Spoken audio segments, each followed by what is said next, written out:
Hello and welcome to the special transmission of the inaugural session of the Board of Peace. This marks a very historic moment and in international diplomacy. As we all know, Prime Minister Shehbaz Sharif of Pakistan is there to attend this inaugural session on the invitation of President Donald Trump. Now, this gathering brings together representatives from around 20 different countries. Of course, we know Muslim majority countries and Western stakeholders as well, to address the most challenging situation right now at hand, the most pressing geopolitical situation where we see a dire humanitarian stress that we see that needs to be addressed. That is about that. It is about the Gaza stabilization. It is about the reconstruction of Gaza. Now, first session today will be covering at length the ceasefire consolidation in Gaza. Of course, the reconstruction funding, there has been pledges of billions of dollars and formalization of the board structure, the kind of mandate that it would have and the strategic objectives that it would carry. Pakistan has always been supportive of two-state solution and has always carried it very dear, the right to self-determination, and very important, of course. So it is going to be discussing the protection of the civilians there, the humanitarian assistance, and a lot more. There are many dynamics to it, and we will be covering that extensively today. We have also been joined as our analysts by Mr. Farooq Patafi as well. Thank you so much, Mr. Farooq Patafi, for joining in. Thank you. Now we know that Pakistan is participating. It's an important diplomatic stakeholder. How do you think Pakistan is going to be translating its long principled stance on Palestinian issue as something which has got an influence diplomatically? Thank you very much, Mahin, for the question. I think that it is, as you have pointed out, it is very important that Pakistan had to actually participate in this board. Pakistan plus other Arab and Muslim countries, the group of 8, so to speak. And that actually speaks to the importance not only of the alliance between all these countries and their joint efforts to bring peace to this region, which is war-torn and badly bulldozed, but also to vision of President Trump, who has again repeatedly shown us how he is invested in the idea of stopping wars and ensuring that there is peace and reconstruction. So I think there was this great statesman on one side. On the other side, Muslim countries also realized that there is this opportunity. So all of them have actually joined hands and entered this process. We still have to wait and see how all these issues shape up and whether Israel gets a permanent veto or not. We know that in Board of Peace, President Trump obviously gets a veto, but whether Israel also gets it is the biggest question. Right. Farooq, we know that this is a multilateral mechanism right now that we're looking at the Board of Peace, but how are we going to make sure that the resolutions made here would be implemented further? Right. One thing that is that you have to see is first the Board of Peace's own legitimacy and the process, right? So if you remember, there was a UNSC resolution which actually greenlit President Trump's plan, a peace plan in Gaza and of course in Palestine. And after that, of course, this board was created, but there are multiple tiers of this whole process. On one side, you have Board of Peace, then you have Executive Board or Executive Council, which has Marco Rubio and others, a few other countries and people. And then you are going to have the local government in Gaza, and under that you will also have ISF. So all that will have to work in tandem.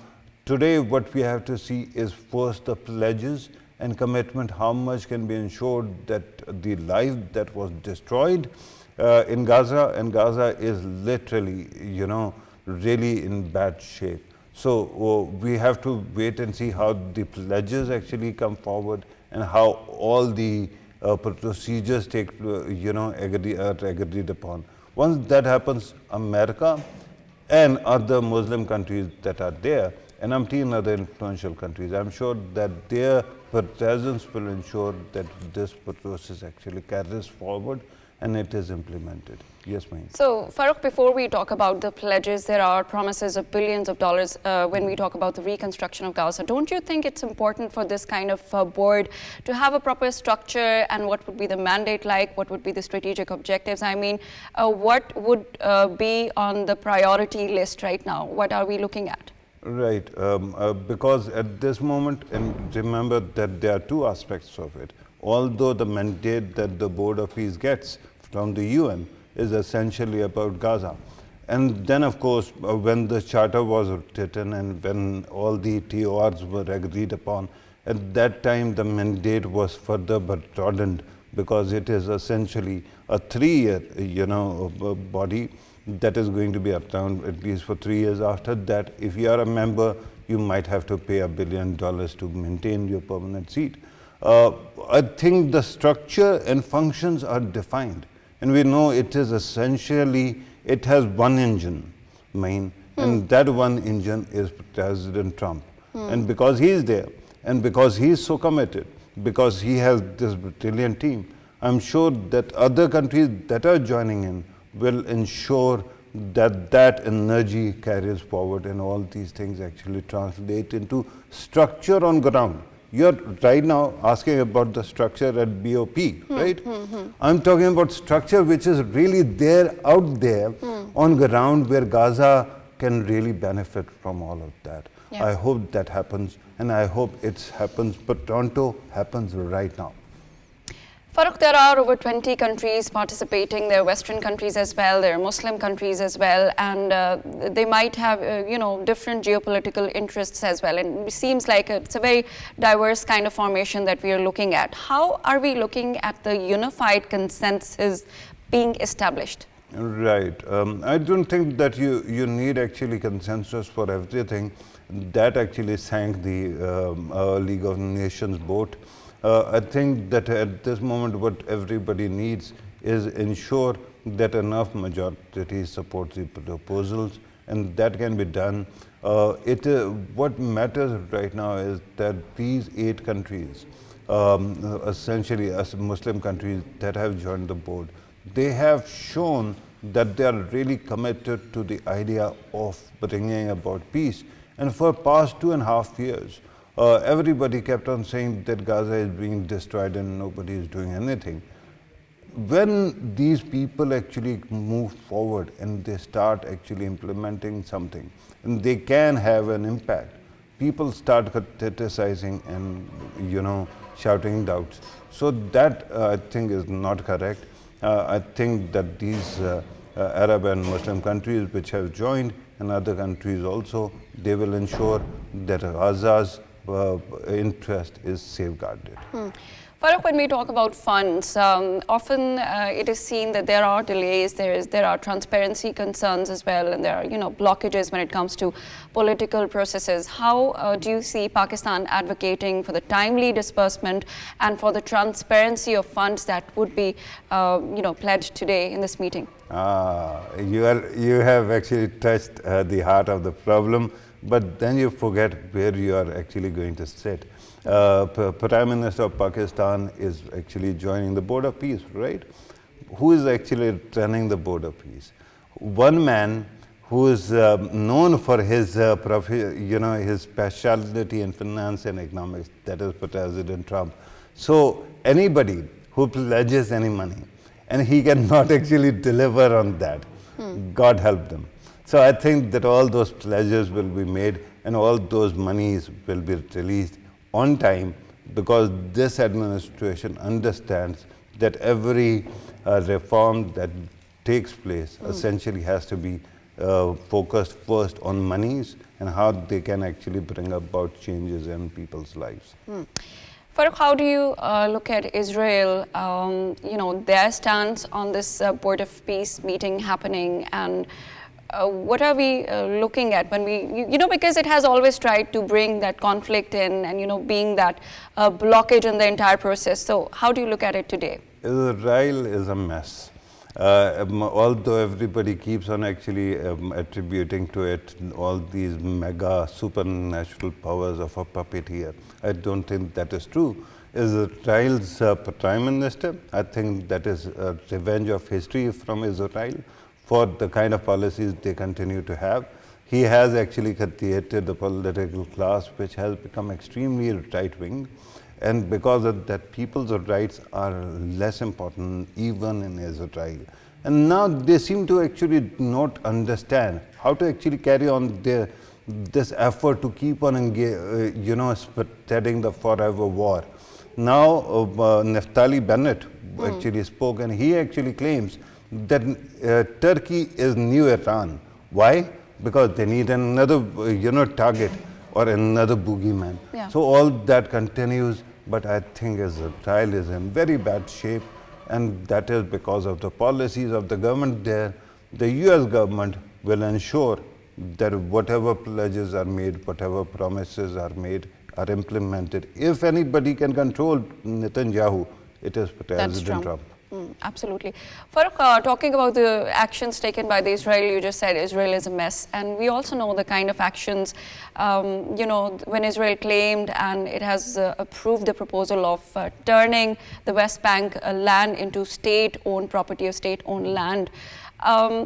Do you think that these countries are going to be coming together and address that central issue as one of the main blocks when it comes to sustainable peace? Because this is all about peace, that we are the process where we are initiating the dynamic, complex thing that we are looking at. Yeah, that actually again is going to open up another very interesting avenue. Right now, everybody keeps on saying that look, Pakistan, Arab countries, Muslim countries are being part of this bloc and this group. And what happens next, it can be a replacement for the UN or something like that. I don't think that is true.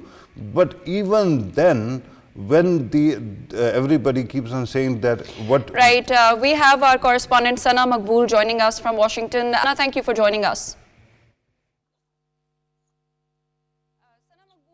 Could you please tell us what would be the engagements of Prime Minister Shehbaz Sharif when is he actually heading out towards this important meeting?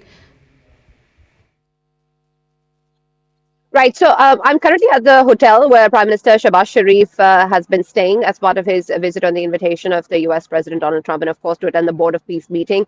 He has already departed from the hotel to attend the Board of Peace meeting, and will be reaching there shortly. And we're going to be taking a look, of course, at how this meeting transpires. He's accompanied by the Deputy Prime Minister and Foreign Minister Isaac Dar. And there's going to be a number of discussions on the agenda, of course, including the organization of what this board is going to look like, the funding package, and the kind of power dynamics that it will be chaired by the US president. This is the first of its kind meeting that is being held. And of course, there's a lot at stake in terms of what is going to be discussed and what the US president is going to define in terms of how the future scenario will look like as part of the board. And of course, Pakistan's participation in this matter is very integral.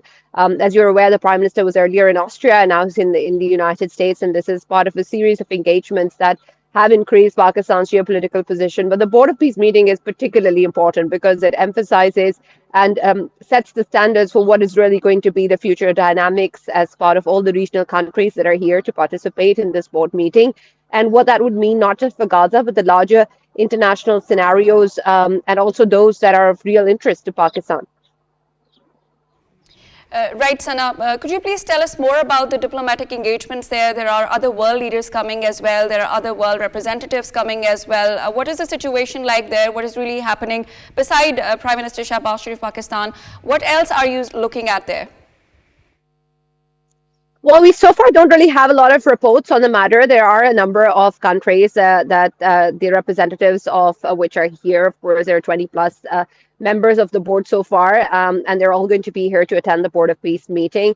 There are a couple of meetings on the sidelines that are planned with the U.S. state authorities, including Marco Rubio. And so we're going to be taking a look at what exactly will be discussed in those meetings and engagements. And of course, such events always provide opportunities to have discussions on the sidelines, and that is expected from this particular meeting as well. There's so far no clear report as to exactly which meeting is going to take place and when, but there are meetings that are likely to be expected on the sidelines between the different regional players who are going to be part of the board, and also between Pakistan and the US. And that's integral because This is not just about the board of peace, it's also about the larger geopolitical position that Pakistan is in and finds itself, especially with the United States. As you're aware, the US administration and the US President Donald Trump takes its relationship with Pakistan very, very seriously. He is very explicitly praised both the civil and military leadership in Pakistan, is very keen, of course, at looking at Pakistan's role. And so Pakistan's current situation is very important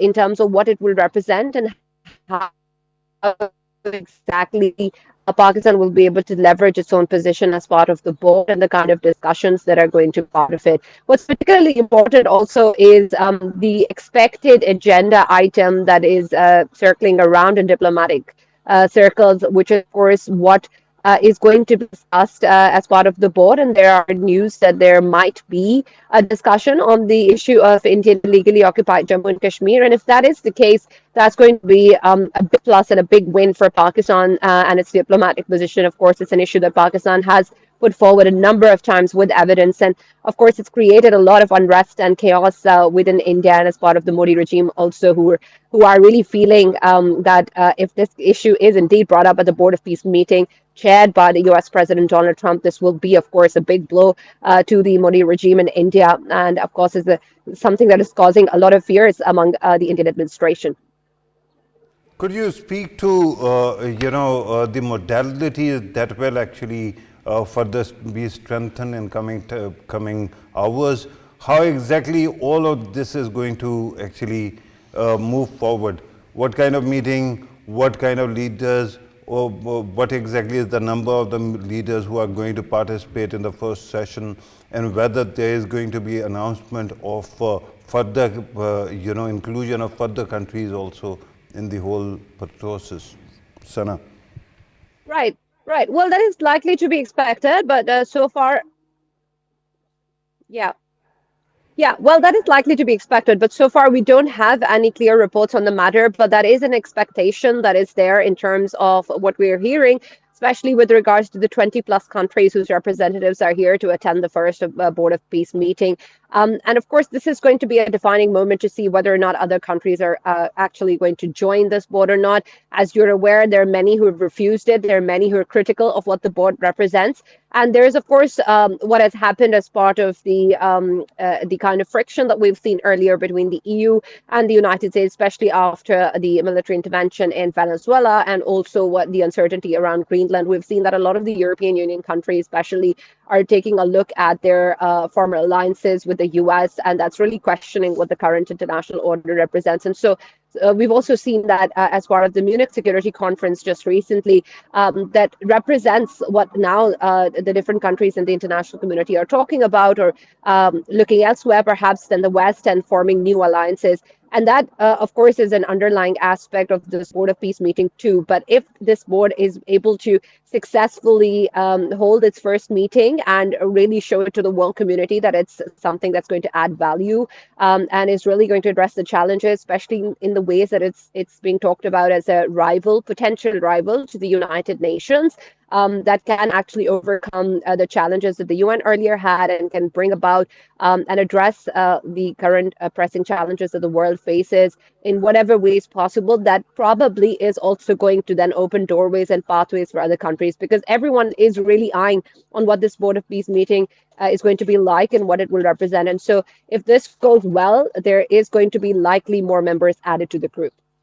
Right. Thank you very much. Sana Maqbool, Pakistan TV correspondent, joining us from there and, of course, telling us what's really happening, what would be the modalities like, and how would be the engagement like, and how important, basically, is this Board of Peace meeting. Of course, she was also telling that what countries might be joining further. But right now, it is a very significant step for Pakistan as well. We've been joined by Ambassador Javed Malik. Thank you so much, sir, for joining in.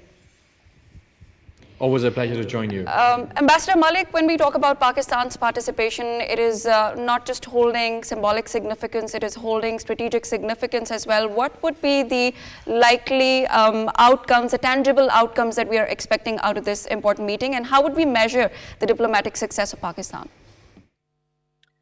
Well, I think anybody who understands diplomacy, particularly on a global stage, will tell you that states are not invited to such important forums just because of diplomatic courtesy. They're invited to participate in such forums because of their political, diplomatic, and influential role that they can play on a global stage. From Pakistan's perspective, it's a recognition that Pakistan is being viewed as an important strategic world player. It enhances Pakistan's global standing.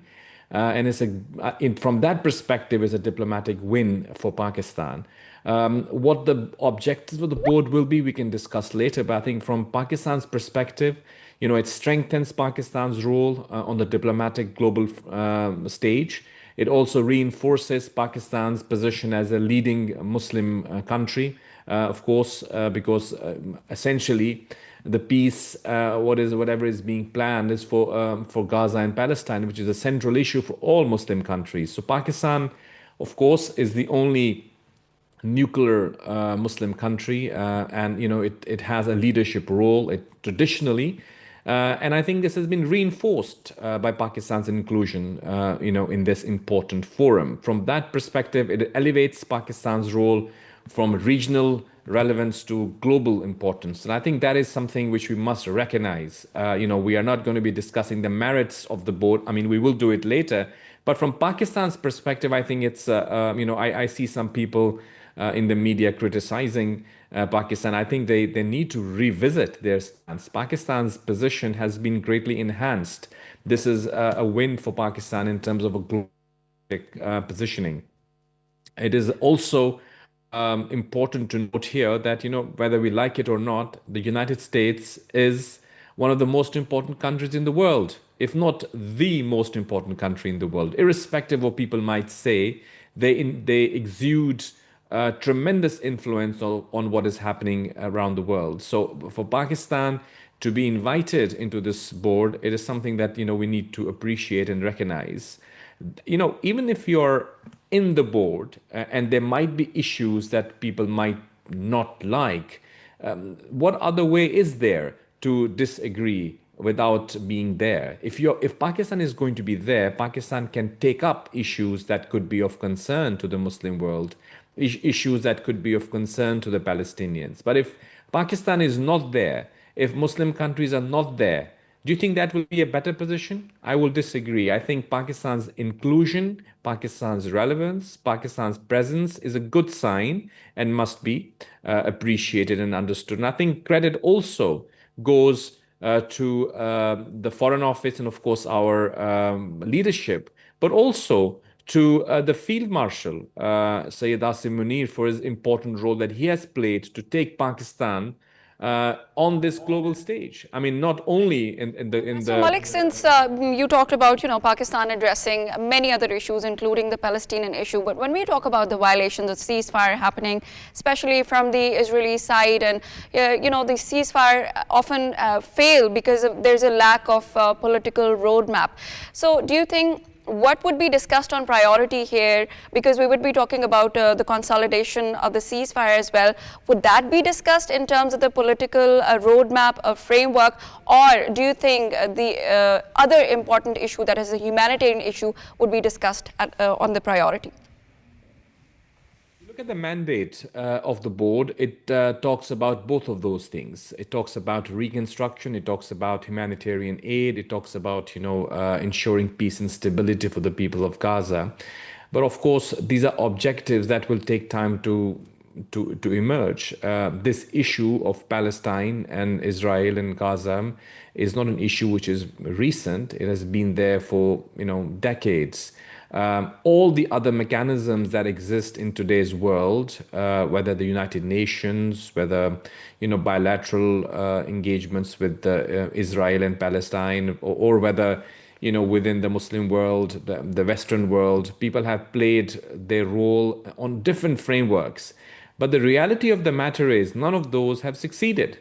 The United Nations resolutions are there, but they have been violated. So if we were to say that the UN has not been able to achieve much here, it will not be incorrect. So I think what is happening with the Board of Peace is, the global leaders led by the United States thinking out of the box. They're thinking out of the box to try and create a framework which would perhaps have a better chance of achieving peace.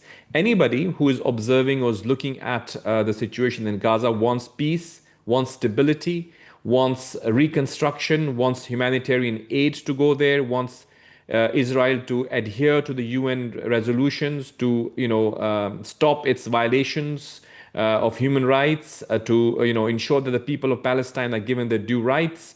So everybody, whether it's you or me or any global citizen, wants peace, stability, and the restoration of law and order in that region, followed by reconstruction and rehabilitation of the people. So as a result of that, I think the Board of Peace meeting, which is taking place, it was of course announced at the Davos World Economic Forum, but now this is the first official meeting. The agenda will, of course, also draw down some points of reference through which the roadmap can be understood. And I think we will be observing very closely, not only us, but I think there are many people who are critical of the Board of Peace, particularly people, our friends in Europe. So I'm sure there are people who might agree with what is happening and people who might criticize with what is happening. And both of them will be observing the developments with equal interest. And I think in the coming days, when you and I will do more programs, we'll discuss that in more detail. Absolutely. Right. Ambassador Malik, you're absolutely right that this board of peace is not an alternative to the UN. Of course, it has actually grown out of that process. Now, the question is, Pakistan should be proud of being part of all these activities. But there is also a concern about visibility of purpose and operations. We keep on actually talking about the importance of bringing about change, but we can sustain that change and that momentum when we have more access to knowledge. Unfortunately, so far there's precious little we know about how things are going to actually carry forward. But do you think that in coming days there can be a change in that approach as well, sir? Well, as I said, it is a new body which has just been formed, and of course, you're absolutely right that it is, mandated by the UN. As far as I'm concerned, I'm just looking for the number. There's a board. The UN has sanctioned this Board of Peace, so it's not really an alternative or a replacement, as some people might be suggesting. But I think it is world leaders, primarily President Trump, thinking out of the box in trying to find a peaceful resolution to a dispute which has been, outstanding for more than 7 decades.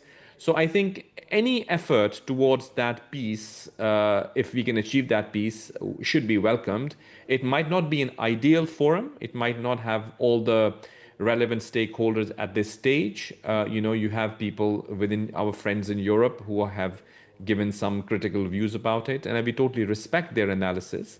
The issue here is that the people of Palestine have been suffering for decades, and all the frameworks, whether it's the European Union, our friends who are criticizing the Board of Peace, we would like to ask them, what has been achieved so far? When Israel was bombing and creating a situation in Palestine and massacring the people, where were they?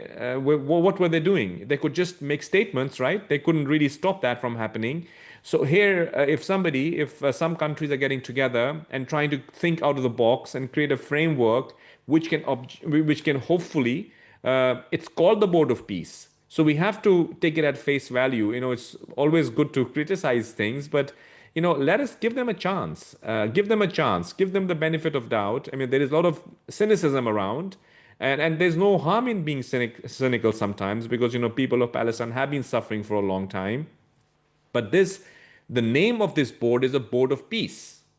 It is not a board of occupation or the board of anything else. It's the Board of Peace. So obviously, the people are coming together to try and find peace and peaceful resolution. If that objective is maintained, the leaders that are getting together have their vision on the goal of achieving that peace, stability, followed by reconstruction, humanitarian aid, and of course, ceasefire, the respect for the ceasefire, then I think one should remain optimistic, maybe cautiously optimistic, but one should remain optimistic. And that is what diplomacy is all about. Diplomacy is all about talking, discussing, coming to the table and, trying to find solutions to difficult problems. And I think that is what is happening here. And let's give them a chance. Let's give peace a chance. Mr. Javed Malik, let's talk about something, though it's a new forum, like you just mentioned, and we are giving it a chance. We are hopeful of peace as well. But what kind of mechanisms do you see? What kind of enforcement mechanisms would be there in terms of accountability, so that we make sure that the ceasefire which is happening should be sustainable and not temporary? Well, the presence of United States of America, President Trump being there himself, I think, knowing his personality and the way he handles, diplomacy in the world, I think it is a reassurance from everybody that, he's present there. I think he has the influence and the clout to be able to also, control what nobody else can. I mean, I'm talking about Mr. Netanyahu and the Israeli leadership. I think there are a lot of influence that U.S. has. If any country can influence Israel, I think it is the United States, definitely on the top. So I think that's what we need to understand. The framework of engagement and the framework of the discussions, will be emerging once this meeting takes place. And I think you're absolutely right in sort of doing this coverage. And we'll keep our eyes on the meeting and see how they evolve a mechanism which can reassure not only your questions but also my questions about ensuring that the peace can prevail in this region. And the people of Palestine, their rights are given to them, stability can be restored, and progress and prosperity for the region can be ensured by participation of all relevant stakeholders. Right. Ambassador Malik, we are looking at this moment at a peace plan for Gaza. But of course, Palestine is bigger than Gaza, right? And there's East Jerusalem, and then of course there's the question of West Bank. We have seen that there is a bait and switch that goes on the part of Israel. On one side, of course, it shows readiness to bring peace or accept some kind of peace in Gaza. On the other side, they keep on reigniting their occupation attempts in West Bank. Do you think that right now, when Board of Peace actually meets, it is going to address all three or just one component, that is Gaza? Well, to be very honest, the focus remains on Gaza in particular, but of course, Palestine in general. I think all the countries which are part of this understand that you can't deal with Gaza in isolation to the greater problem of Palestine. I think that needs to be addressed. And I think there's engagement. There's two ways of dealing with the situation. You stop talking or you engage. And I think diplomacy is all about engagement. If you look at various, Arab countries and Muslim countries, they have diplomatic ties with Israel. Pakistan does not have that, but others do maintain those ties. So that doesn't mean that one is better than the other. It's just that there are different approaches to the same outcome. Everybody desires to have peaceful resolution to the problems. But people might have a different, viewpoint or a different perspective towards that. So I think as far as those sitting on the board are concerned, I think they will probably, I'm quite sure, that will not be looking at Gaza in isolation. Of course, Gaza remains the primary focus, but Palestine as a whole, the greater conflict of the region needs to be resolved. I think there's lots of efforts being made in that regard. I think some of them we are aware of, that we see in media, but there's also lots of things happening in the back channels which are still not in public knowledge. But I think most of those news are good news, positive news, and I think one needs to remain optimistic and see and give peace a chance. As I said, let the meeting take place, and then when we have some details about what has been agreed, I think we'll be very happy to discuss it in more detail as to what has been achieved by the first meeting. But this is the first step, a very important first step. But I think the step is in the right direction, and it should be encouraged. Absolutely. Thank you very much, Ambassador Javed Malik, for joining us in this very important transmission. Of course, we are talking about the Board of Peace. Farooq, there's one confusion that I would like to clear. When I was talking about the verification mechanisms, and Ambassador Javed Malik mentioned that there is this influence and presence of President Donald Trump there. But at the same time, we are talking about Israel, which does not shy away from taking unilateral action. And even we see the harm coming to people, population, regions, the Middle East. So how are we going to make sure that this verification mechanism, even in the presence and influence of President Donald Trump, remains and stays there? Right, and that is a fascinating question because everybody keeps on actually looking at the political component, but not actually the component that matters, right? At this moment, just consider Israel as an irrational actor, a madman that actually is ready to do whatever it can, and it has a lot of power, it has a lot of clout as well. So, how do you actually manage that madman? You first actually use the system to bring him under any kind of control, right? Even if he keeps on breaking that control and then going back or relapsing into the whole thing. And then you actually collect enough data and ensure that data, verification mechanism and all, actually is flashed to the stakeholders that are there. By doing that, you actually expose the villain and you ensure that the good side actually gets some kind of breather. So right now, verification mechanism is essential if you can collect all data on violations, on the reasons, flimsy reasons of those violations, and then communicate that to people like US President, people who have real power, real world power to enforce any kind of change. Once that happens, I think that Netanyahu and his game will be over. Farooq, do you see any policy coming forward when we talk about millions of people who have been displaced forcefully? They have been displaced and their places are no more there. They were makeshift tents, but they are destroyed. So do you see any immediate policy coming for those people there? Yeah, I think that is the whole point, right? Earlier we heard Jared Kushner talking about skyscrapers actually on such a pristine beach. But now we are hearing that it is going to be for the people of Gaza. And then there's this matter of $5 billion worth of pledges. If those pledges actually come forward and they are implemented, they are dispersed, where exactly are they going to go? They are going to go to the reconstruction of Gaza. And there, what do we mean by reconstruction of Gaza? Shelters, homes, businesses, infrastructure, water supply, all those things that have been actually destroyed because of two elements, not one. One bad actor is Israel, the other bad actor is Hamas. They seem to actually work in tandem. If Israel wants water denied to the people of Gaza, what happens? These guys actually take out the pipes and start using them as missiles, right? So there is some kind of cooperation going on between Israel and Hamas, and the best way to stop that nexus is to actually ensure that people of Gaza get enough reconstruction, enough life, that cannot be hijacked by any extremist group, may it be within their own ranks or may it be in Israel. Farooq, the total cost of the reconstruction happens to be more than 70 billion, and the reconstruction cost that we are discussing right now is kind of a fragment. It's $5 billion. Do you see this moving forward, successfully? Yeah, just remember, between dreams, estimates and reality, you have to first actually bring your mind to where we are at right now. You just spoke about it. People are in tents. People are not getting food. Children haven't been able to go to schools.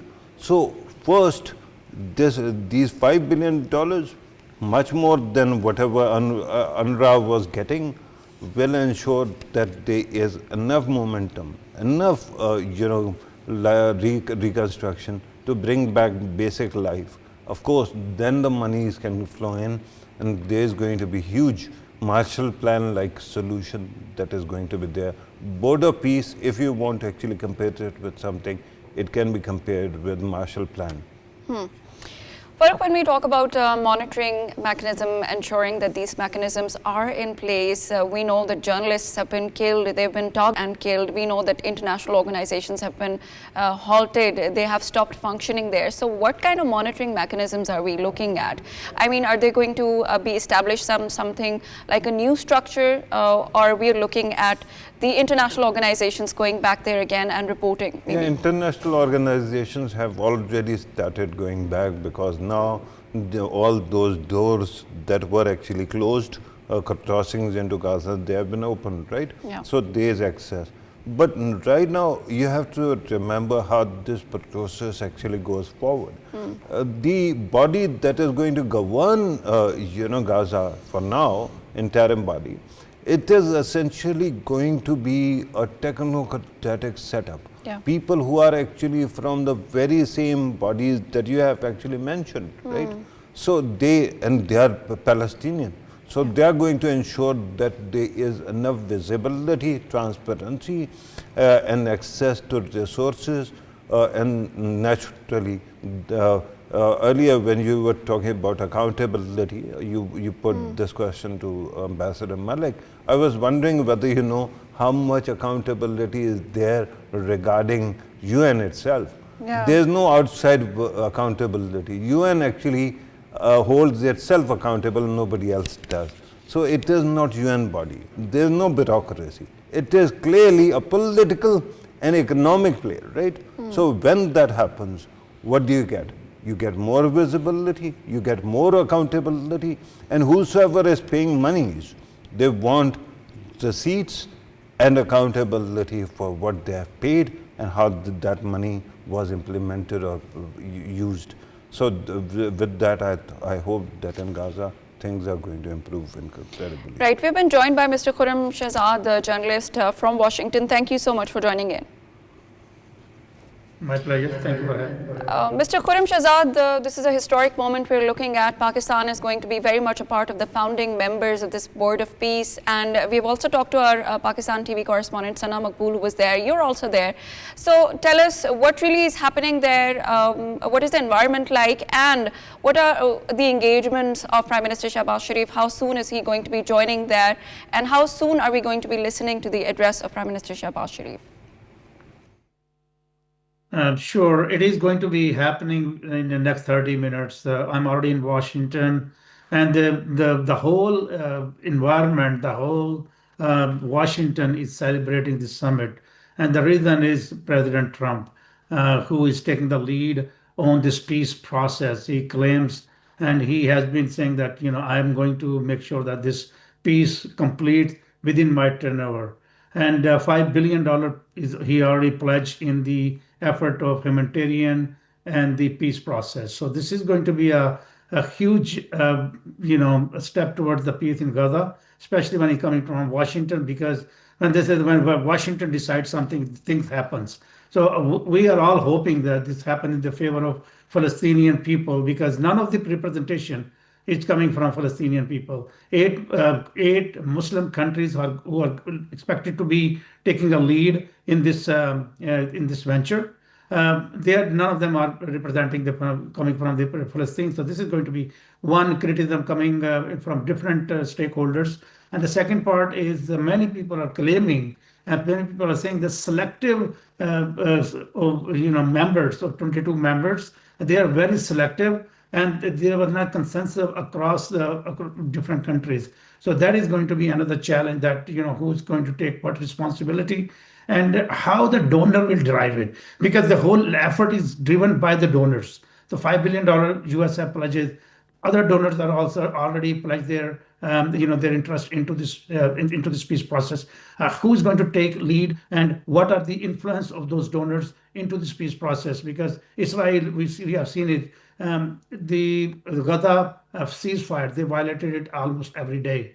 The genocide that has happened in the past 2 years, we witnessed it. Nobody cared about it. Nobody raised a voice, and nobody put any sanction on Israel. So this is going to be another challenge for the people who are participating in the peace process. That if they go into ISF and the international, the peace force, because there will be one brief session. Within this 3-hour summit, there will be one brief session on the ISF, that how the international force will be conducted and compiled and will be executed.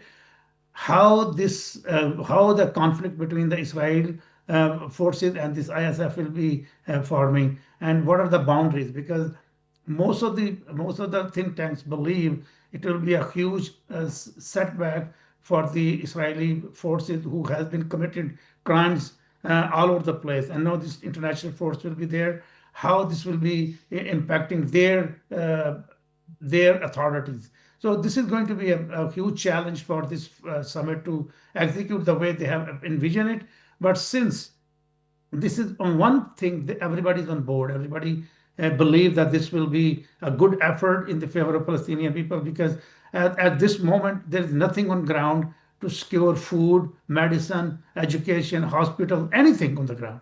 Nothing is happening. Even for the vegetable, they're struggling. For the water, people are struggling. So this peace process at least build some of those humanitarian blocks and supply lines, which could help ease those 2 million people who are suffering almost every hour.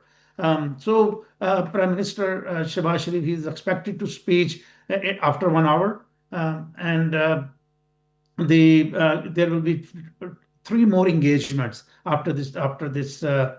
The summit will end on the 11:30 or 12 o'clock Eastern time, and then there will be 2 or 3 engagements. Prime Minister is having after that with the top US officials. Mr. Khurram Shahzad, as we were talking to you earlier, you were telling that this is going to be a 3-hour format. If you can tell us a bit more about the kind of agenda items being discussed. If it is 3 hours, we're going to be discussing a lot of important, complex, dynamic issues.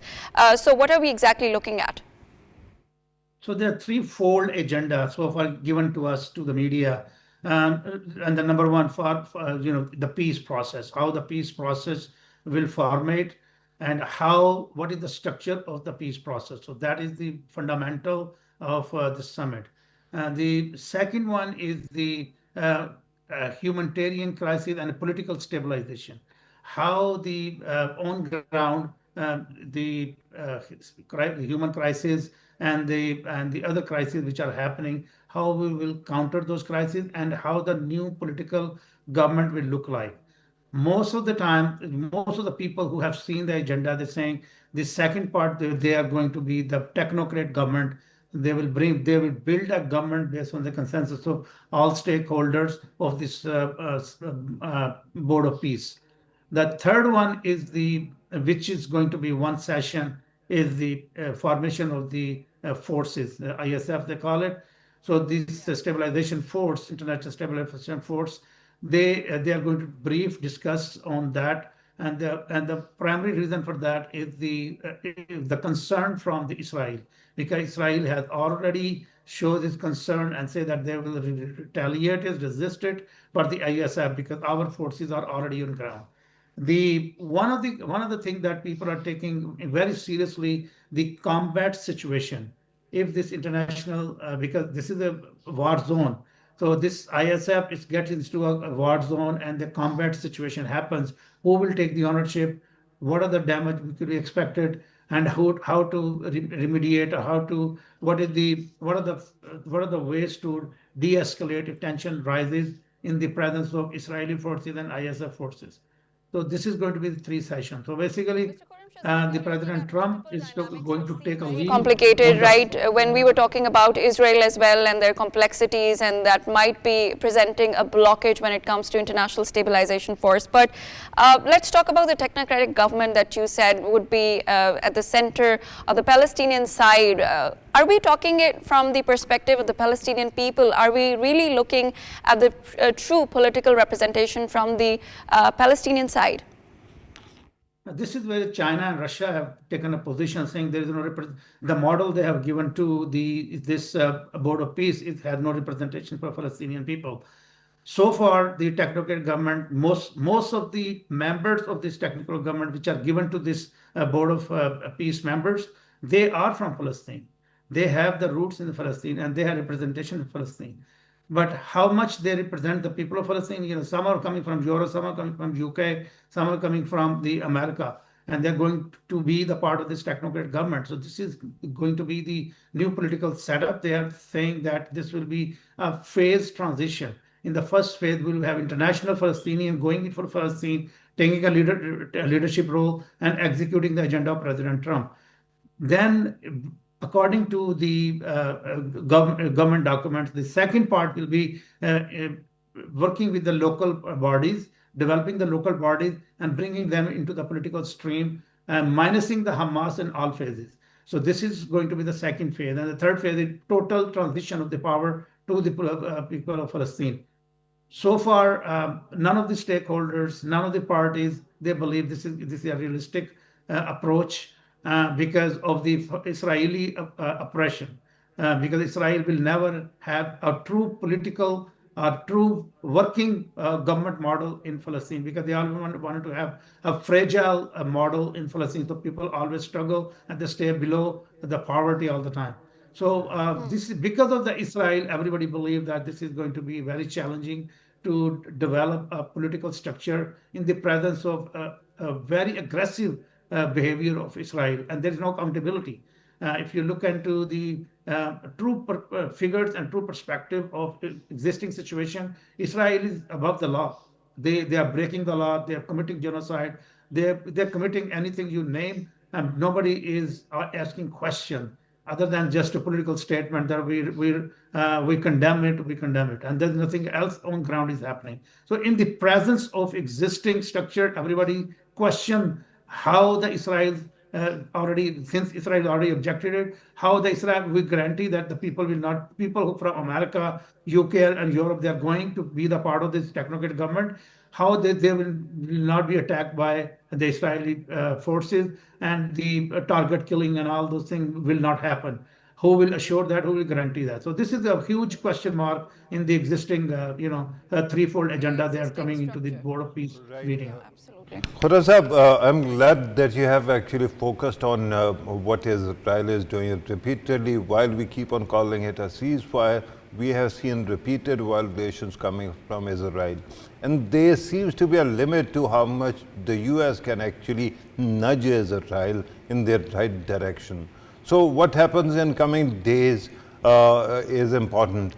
Do you think that there is this debate also going on in the US, how to actually ensure that when this infrastructure is in place, when this interim government is there, at that time Israel does not do whatever it has been doing in the past, and especially, as you pointed out, attacking the leadership of the very board itself?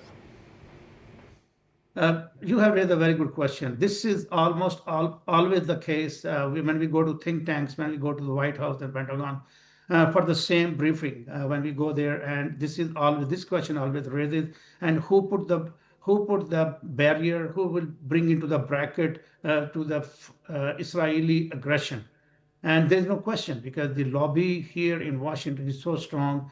And if you say a word against Israel, or if you raise any concern against Israel, immediately your invitation gets canceled. You do not get response from your email. You do not get phone call response. So all those things happen across America for everyone, not only for South Asian journalists, for everyone who raised question on the Israel. Will it change? So that is a big question. Will it change? Definitely, if America take a position, then it will change. So far, I don't see this will happen.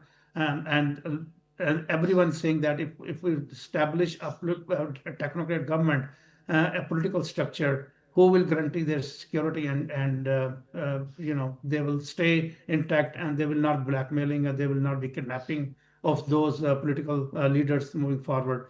Nobody is answering this question, because everybody knows that at this point, Israel is the favorite child, as it has been always been, and it's going to be for a certain amount of time until maybe new administration come, maybe US changes policy. But as of now, nothing is changed. This is where the China and Russia are saying this is all drama. It's all political stunt. President Trump is so focused to get the Nobel Peace Prize. Right. Thank you very much, Mr. Khurram Shahzad, journalist, joining us from Washington, and of course, telling us the dynamics, the complexities that are going to be presenting itself in terms of the blockages. We've been joined by Mr. Sajid Tarar. Thank you so much for joining in, sir. Mr. Sajid Tarar, how are we looking at the concrete outcome of this important and historic board meeting? This is very important first inaugural meeting. There's a lot of things on the table, and especially since the Marco Rubio, the Secretary of State, his speech at Munich that the prospect of this is larger than this. Board of Peace is larger than Gaza. So that means that this is not, they will not only be talking about Gaza, but the Ukraine war and many other things they will be talking about.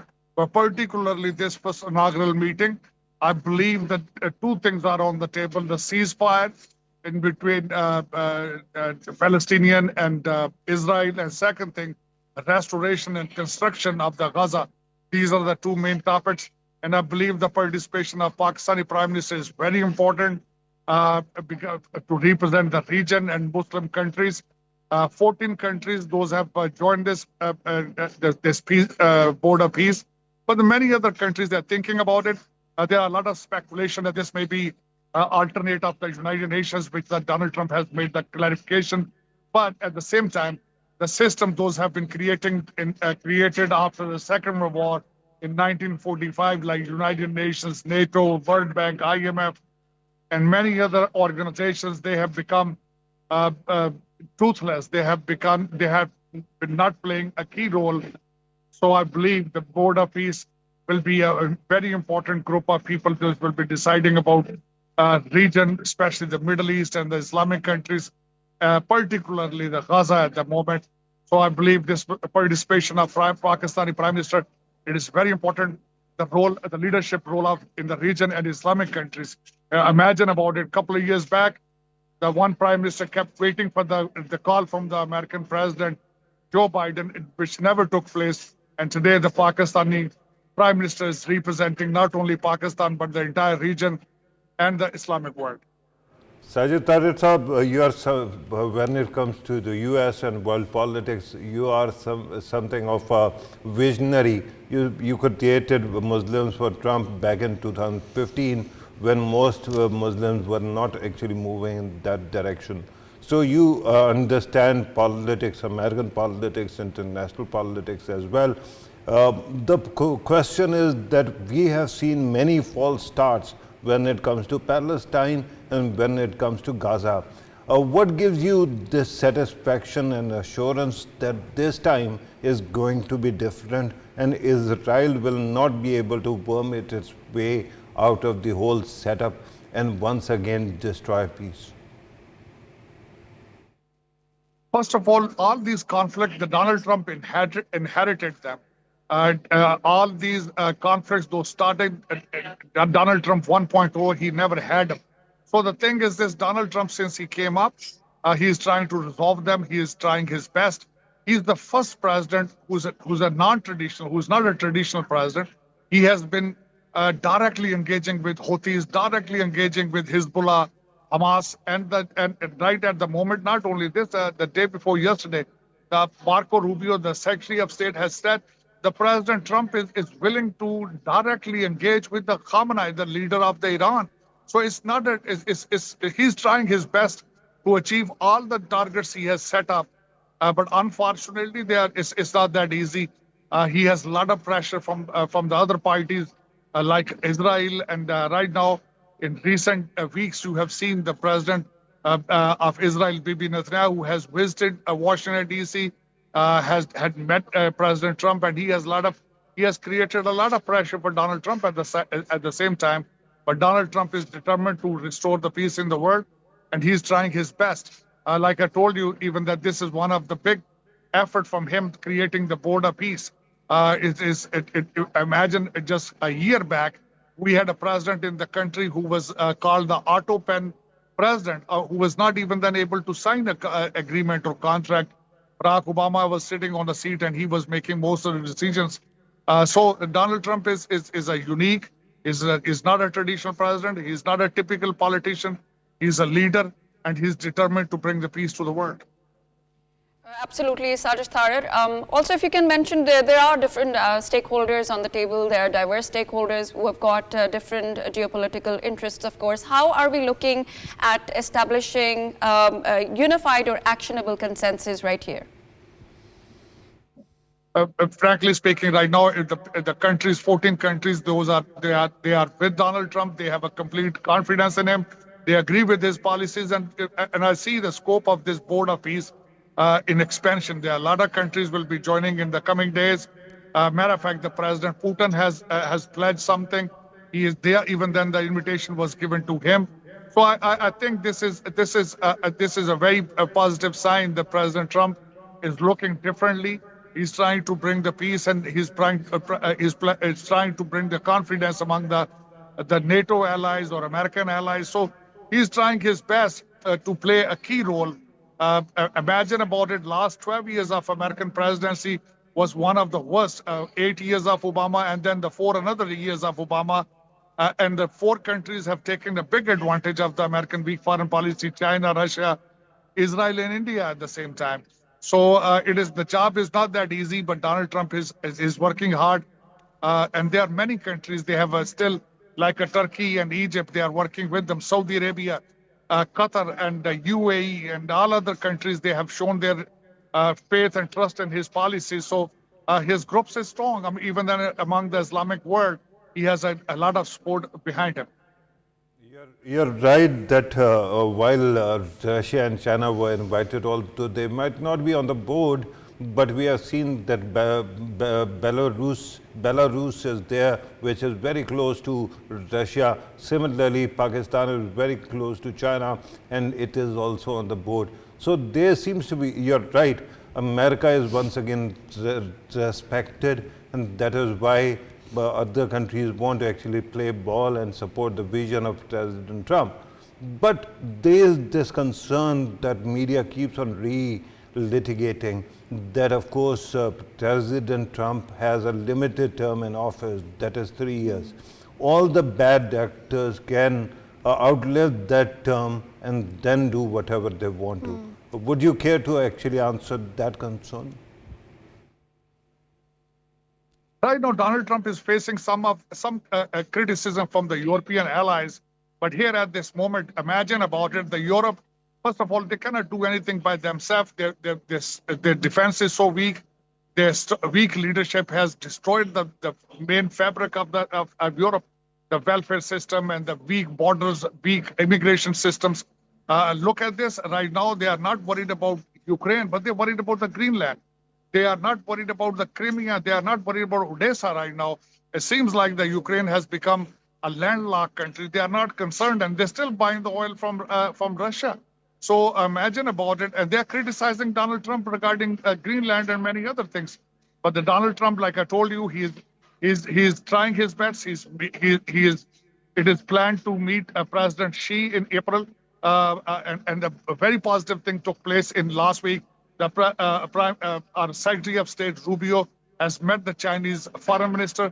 So Donald Trump is playing all of his cards. He's trying to restore the American dignity. Fall of Kabul, imagine about it. A few years back, a fall of the word used to think about it, the America is done, it's over after the fall of Kabul. And that is one of the big things on his mandate, that to restore the faith and trust of Pentagon. So he has many things on plate. He has accomplished many targets and goals during his first year, but he's trying his best. He has made a lot of difficult decisions. Midterm is coming, so he's very busy. A lot of things are on his table, Iran particularly, and many other things he's dealing with it. But I'm very hopeful, very faithful that he will be very successful among delivering his mandate. Absolutely. Thank you very much, Mr. Sajid Tarar. Of course, we are all very optimistic. You mentioned about President Donald Trump's innovative approach in diplomacy. He's not typical, and he's doing everything he can to bring back that laurels to U.S., to bring back that portfolio back to U.S., the kind of reputation it had. Farooq Pitafi, no matter how much challenges there are, no matter how much blockages we talk about in terms of Israel, but listening to Mr. Sajid Tarar, the way he was speaking, there's a lot of optimism. So how optimistic realistically we should be in the beginning of this meeting? Right. I think that I'm already very optimistic because we have seen some remarkable miracles in the past also. Who would have thought that Azerbaijan and Armenia are going to actually mend fences, right? Yeah. Who thought that India and Pakistan on the verge of a nuclear war would stop? at least if they haven't gone for reconciliation, at least they have stopped fighting, right? So President Trump and his will to power, his will to action is ample. And I think that in coming days, what we are going to see is some enforcement of that vision of peaceful Gaza, peaceful Palestine, and two-state solution, although nobody actually now actually verbalizes it. But then there has to be this implementation. I'm hoping that the US president can enforce his will there as well. And that's why the world is rooting for him. Yeah. Only bad actors might not be, but good actors are. Yeah, absolutely. And most of them, I believe, are really rooting for him. Now, Farooq, when we are, stating his qualities, him as a leader, his innovative approach and diplomacy, very different. Azerbaijan, Armenia, you just gave the example. Yeah. How concerned should India be when we talk about Pakistan-US relationship? Because this is on the rise again. There's a lot of recalibration that we have looked at when it comes to Pakistan-US relationship. And this, once again, is on the horizon. So, Pakistan, how can it leverage its position when it comes to its relationship with the US in terms of issues related to Kashmir, and how concerned should India be? Yeah, India, you see, India was, because Pakistan's cause is just and Pakistan is advocating all those concerns that are there. UN has itself actually committed to holding a plebiscite, right, 1947, 1948 in Kashmir. So Pakistan has the moral high ground. What happens is that India keeps on undermining it through diplomacy, through its economic muscle and bureaucracy also. And we have seen that India finds one ally which repeatedly helps it a lot, and that is Israel. I'm sure that you know that Narendra Modi is going to Israel next week. And when he goes there, of course, they are going to actually use their collective political capital to influence the Washington, D.C. Right. Now, the concern is whether India carries the day in that fashion. If I were a policy maker, I would have dedicated all the resources to ensure that this nexus between Israel and India is broken. But sadly, it is not, because India keeps on investing in our dissenters also, dissidents also, and through that make Israel a moral argument where it has to be a real political argument. Do you think, or how, on what scale of the priority are we looking at opening some kind of humanitarian corridors when we talk about those people? Absolutely. I think that humanitarian corridor is already open because of the ceasefire. Remember, before ceasefire, you had thousands of people dying every day. Yeah. And that doesn't seem to be happening any longer. Of course, there are casualties. Israel carries on the way it has been doing it.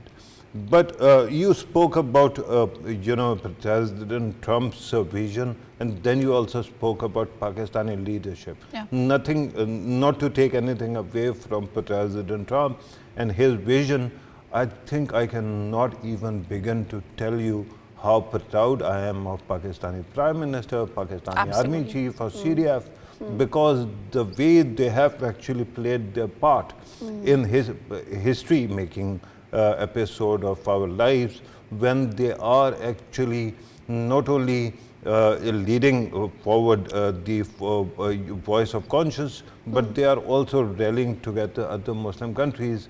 And because of that, we have this group of 8. I am really proud of all those 8 Muslim countries as well, who know what can be done when we are united and we want real peace and progress, and when you are on moral high ground. So we should be proud of what President Trump has done, but Mia Shehbaz Sharif, the Prime Minister of Pakistan, and Field Marshal Asim Munir, their achievement, their contribution should also be appreciated repeatedly. So I'm sure that regarding your question, how soon we are going to see the momentum building, I think this is momentum building before our own eyes. So it will carry forward, and no matter what India does, what Israel does, eventually people of Palestine are going to see peace and stability and reconstruction. Right. Farooq, let's talk about Pakistan and US relationship, and it has been evolving towards a very, we have seen a very positive trajectory, and lately the situation, the kind of geopolitical shifts in the South Asian region, the kind of policy change from the Washington to Pakistan. So isn't it high time, looking at the events like this, isn't it high time for Pakistan to change its status with the US in terms of relationship from transactional to now something which is forward looking, to something which is more respectful and on equal footing? Yeah, one amazing experience that I had every time I interacted with somebody in Washington DC, or I went to some think tank there, repeatedly what I realized was that while there was this appreciation how much both America and Pakistan have done for each other in the past 70 years, there was also this incredible denial about longevity of their relationship. Then I started studying how that might be. And there seems to be a huge investment by countries like India in both Washington and Pakistan. Even in Pakistan, convincing us also America will not be our friend, right? America and Pakistan have always worked together. While it is true that the nature can be accused of being transactional, but frankly, every country that is there, while they keep on actually behind the scenes, always lobbying is going on, give and take is going on. Every relationship, Maheen, is always transactional. It is with our, employers, with the state of Pakistan. Right. With We the would like to people. continue, Farooq. Right now, we have Sana Maqbool, our Pakistan TV correspondent from the venue. Sana, we'd like to have some details, because since you're there, how soon are we going to hear the address, especially from Prime Minister Shahbaz Sharif?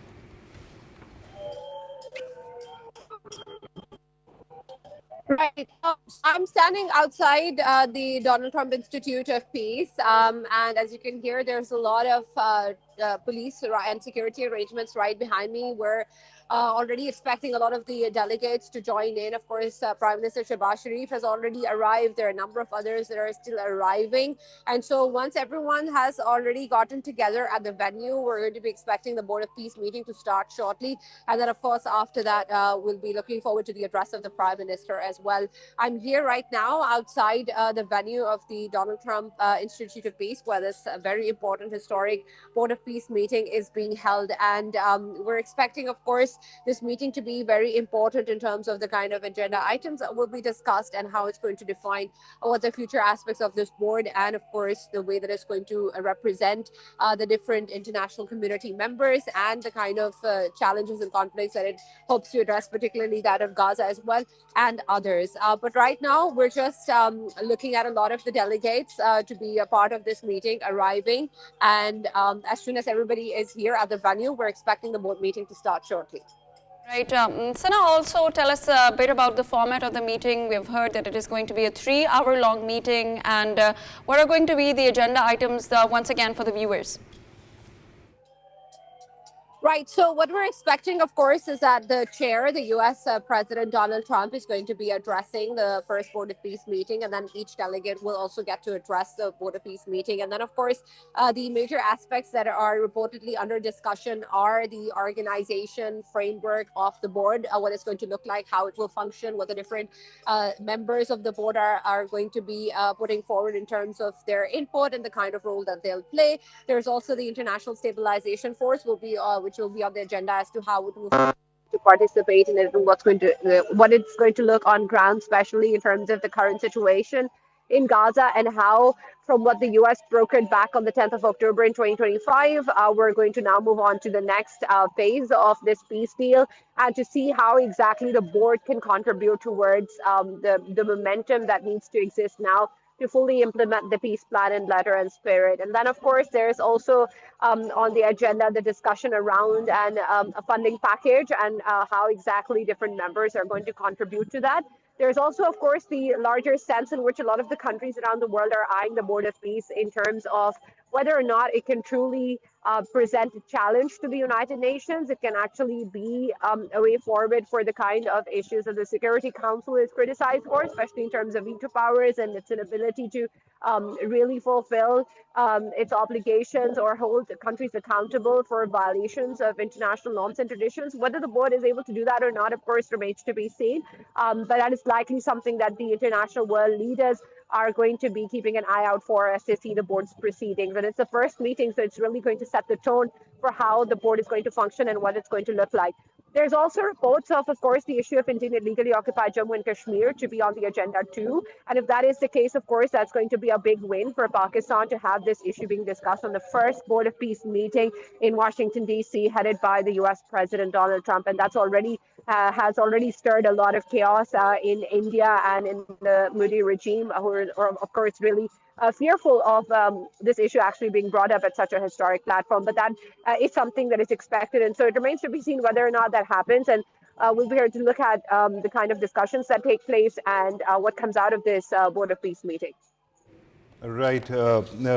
Sana, do we know how this whole event is going to be broadcasted? Because US President Trump has actually brought a culture of openness. Half of his meetings actually take place in front of camera. So whether there is going to be, the entire proceeding is going to be aired live, or there will be some off-air segments as well. Could you actually tell us about that? Right. I'm not too sure of that, to be honest, but the media actually has been set up outside of the premises and outside of the venue where I'm standing right now. You can see that there is the venue right behind me, and there is a group of media members who are also located here.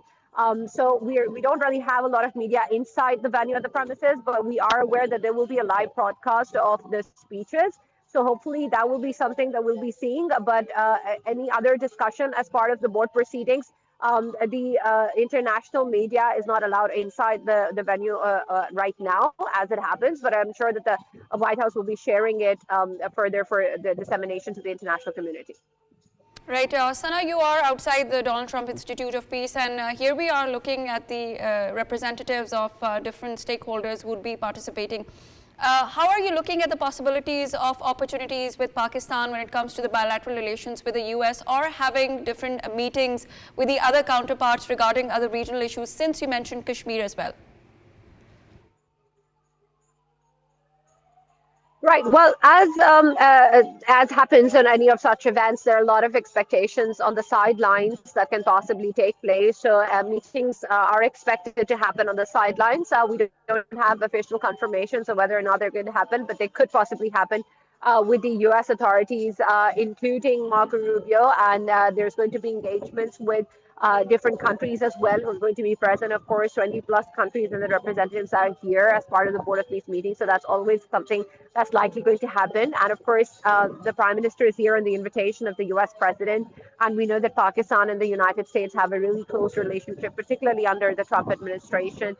And we've seen that engagement in the kind of words and praise that has come out from the Trump administration and what he said about Pakistan. And so it's likely that there is going to be a discussion also with regards to the bilateral relationship that Pakistan has with the United States. But whether or not there's going to be an actual sit down with the US counterparts is something that remains to be seen. And we'll likely know more about it as soon as the board meeting finishes. Right, thank you very much, Sana Maqbool, Pakistan TV correspondent outside the Donald Trump Institute of Peace. And right now, ladies and gentlemen, this is a historic moment where we are all seeing President of United States at the Board of Peace meeting. He has just shook hands with the world leaders. We are seeing J.D. Vance as well and Marco Rubio as well accompanying him right now. This is the group formation that they are standing in.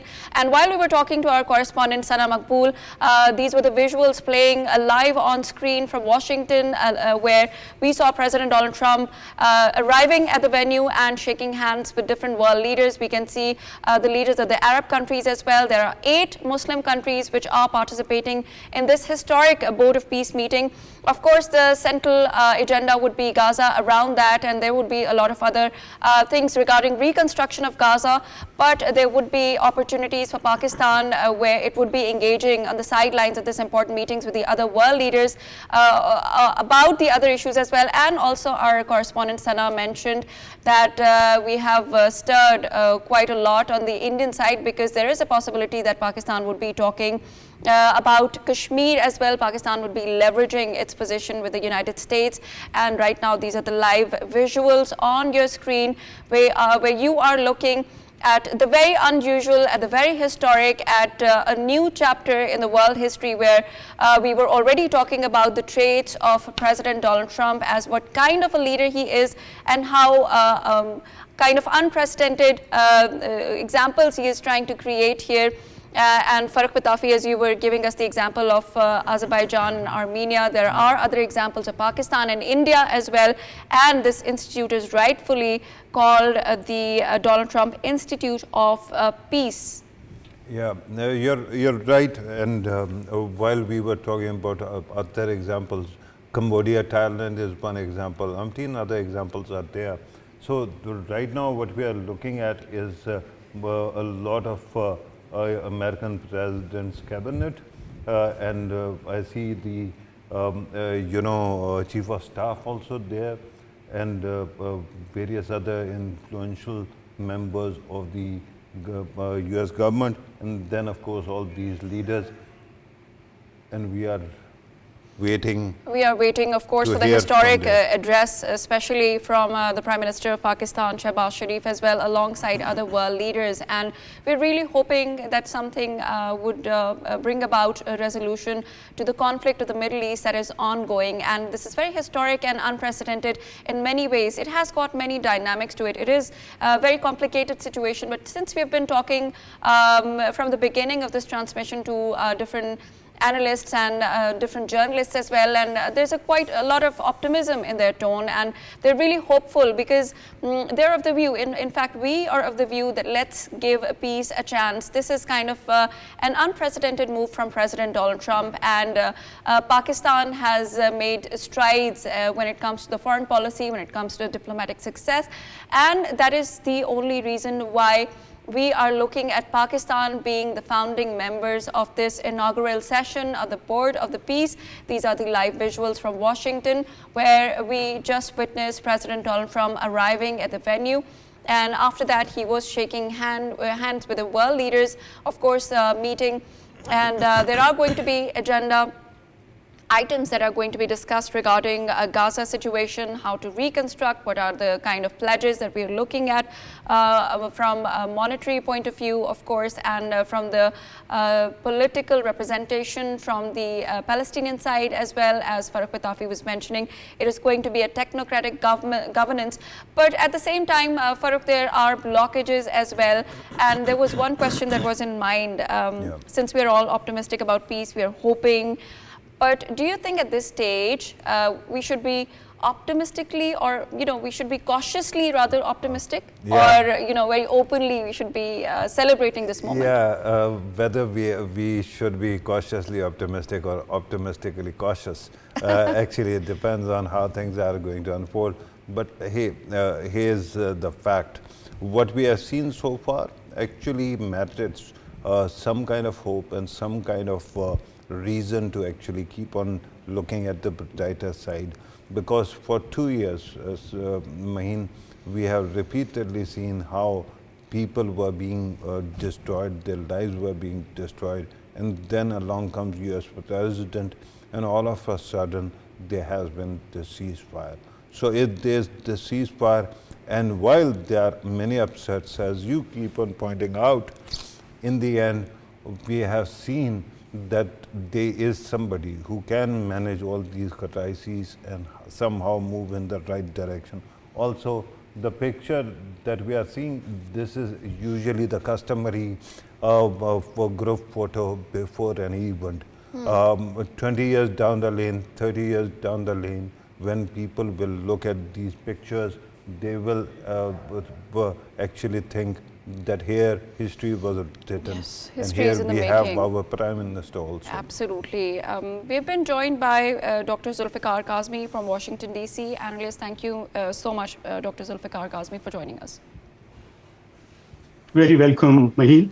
Dr. Zulfikar, we were discussing how cautiously optimistic we should be, or in a world where we're looking at the conflicts, open conflicts, and there's no end to wars and war crimes. This is a moment where we are actually looking at our screens, the bold font of Board of Peace. Should we be celebrating this moment? Because this is unprecedented coming from President Donald Trump. Thank you very much, Maheen, again. Definitely, it's a time that the whole world is looking towards the big stage because it's a hope for peace. Okay, we cannot hear him. We try to establish connection with him again, but rightfully, as I was having this question in my mind, Farooq, that in a world full of conflicts, in situations where we're seeing no end to war, no end to famine, there's a lot of conflicts happening around the world, be it any country. There are internal conflicts as well as the external conflicts. And right now, even looking at the visual, the writing on the board, the writing on the wall is giving me so much a kind of satisfaction. You can say Board of Peace. So this word peace, in fact, we're looking at it after a long, long time. And just like you were saying, we're witnessing history in the making.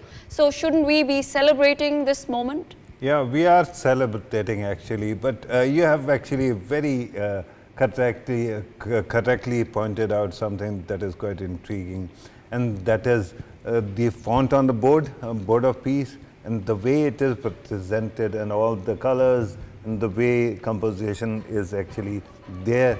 It all speaks to one thing that President Trump actually brings on board. That is that not only he is a leader, he is a visionary, but also that he is also a builder who actually carries along his aesthetics. So his, everything, this orchestration of the whole event is also so beautiful. Yeah, that you will keep on looking at eye candies, right? Building, structure, emblem, the way seating takes place. So with that, you get a different kind of visual poetry in coming days also. So that has been the case in the US as well. You have seen that how he has actually decided to reconstruct the ballroom of White House.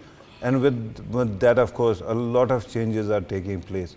But if the media, and especially the people in the media who are actually foreign funded by many other lobbyist groups, if they actually give some leeway to the man, you will know that he's trying to bring about a kind of change which will only restore America's leadership, its image, and its beauty to the world as well. Right. Farooq, right now we have been joined by Dr. Zulfikar Kazmi from Washington, D.C. I hope you can hear me now, sir.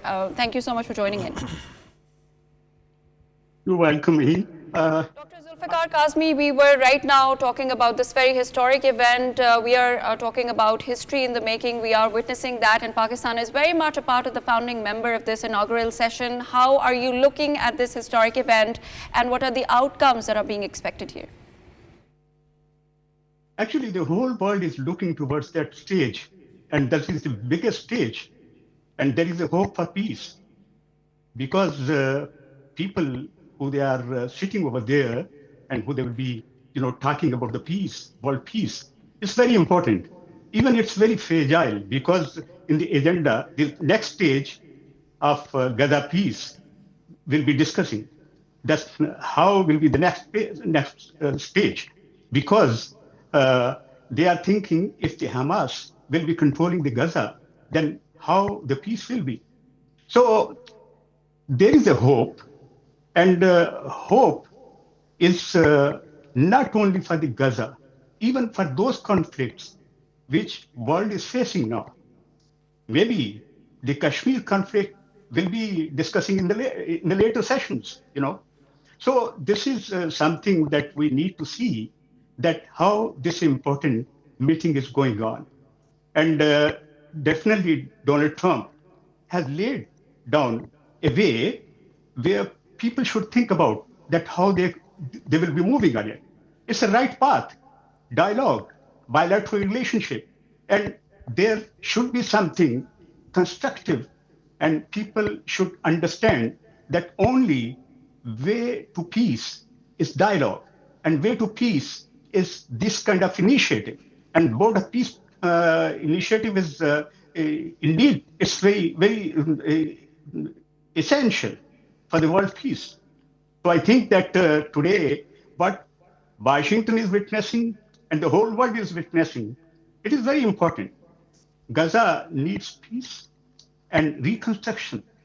Basic and fundamental, objective is how to reconstruct the Gaza, which is almost destroyed. But the world leaders now have to think about that how the peace should be lasting peace, and how the other conflicts could be addressed at the moment. While we are talking, it's not something that we are looking towards another scenario. The U.S. military pushes more weaponry in the Middle East for possible strike on Iran.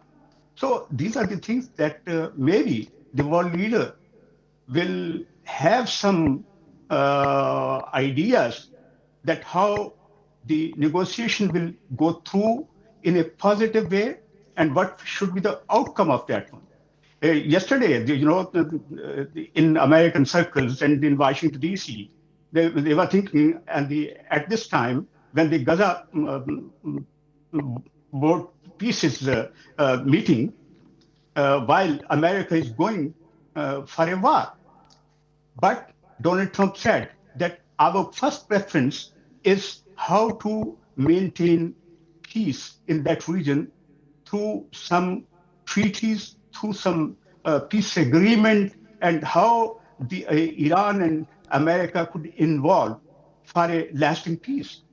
So these are the things. I think that world has a hope, and America has given a bigger stage, and Pakistan has a very important role in that, because it's a country which people are understanding its strength, not only the military strength, even the passion for peace and the leadership, how they are moving. I think that it's a time to understand Pakistan's passion as well, and how Pakistan like to, support the democracy of the world. So this is the thing that this board of peace show will be having a good. I'm glad that you are speaking about the importance of the place and this event. Could you also speak to the possible deliverables that we are going to see in coming hours, essentially regarding Gaza? What are your expectations? What are the things, if they are pledged, you will think that there is a solid movement towards peace in Gaza? Thank you very much. It's $1 million question, because we need to understand how the peace will come in Gaza, because the peace is very fragile there, and the ceasefire is very fragile. So they should think about that how they could assure to the people of Palestine, and specifically to the Gaza people, that there will be a peace which will be lasting peace. Because some reservations of the world leaders are there, because they are thinking if the Gaza will be controlling by, as I mentioned earlier, by Hamas, then how they will be taking it. But definitely they have to take Hamas as well along with, because they are very important. It's a very important segment for the peace. So hope is there. The leadership will be getting a chance that how they could bring their passion and how they could turn it into a practical shape. It's not easy, but it's not impossible as well. So I think that this Board of Peace meeting is a hope for the universal peace and peace for the region and the conflicts which world is facing, and there is definitely those conflicts are there, It's a very visible conflict between India and Pakistan, Kashmir conflict, and why India is little bit, they are not interacting in that way as they should if they are peace lover. And Pakistan is ready to do something, and definitely they have intention that in the future, or maybe in these meetings, there will be some voices for peace in the Kashmir. So conflicts people are thinking about the conflicts. This board of peace meeting, sometimes people are thinking that it's a Trump board of peace meeting, Trump board of peace. But I think it's the American board of peace. And America will go in the future because every leadership will be seeking peace, because they need to see that how America, as you Dr. Zulfikar Kazmi, rightly you were mentioning about Pakistan as well. This is important, full of conflicts. You mentioned about Kashmir as well, and a few moments ago, in fact right now we are looking at Prime Minister of Pakistan, Mr. Shehbaz Sharif, right there present amongst the audience there, and of course he would be addressing as well. Yes, of course. How are we looking at Pakistan's translating its long-standing principled stance of Palestinian right to self-determination into something which is diplomatically influential and making an impact? Pakistan is a strong supporter of this issue. And this issue is not a simple issue. It's a big conflict.